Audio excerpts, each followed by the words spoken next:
Welcome to the Tech Egg. Don't get scrambled. Enjoy the video. You're starting with essentials. Make sure your iPhone is unlocked, Bluetooth and Wi-Fi are on, and it runs iOS 14. 5 or later.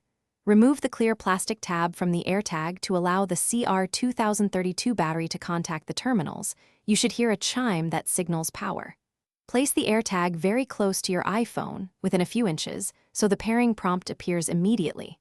Once the prompt shows, tap Connect to begin. This proximity speeds discovery and avoids confusion with other nearby devices. After tapping Connect, follow the on-screen flow. iPhone suggests a default name like Keys or Backpack. Choose one or select Custom to type a specific name. When asked, confirm assigning the AirTag to your Apple ID.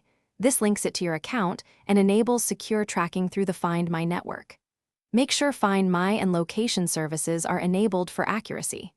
Once you confirm the settings, tap Done. The AirTag will appear in the Items tab of the Find My app and start reporting its location. Finish by opening Find My and selecting items to verify the AirTag appears and shows a location or recent update. Test play sound to confirm the speaker works and use precision finding on compatible iPhones to locate it precisely.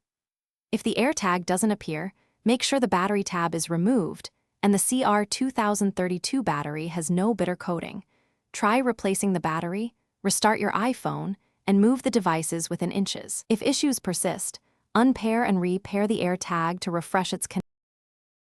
Thanks for watching. Consider subscribing if I helped unscramble your problems.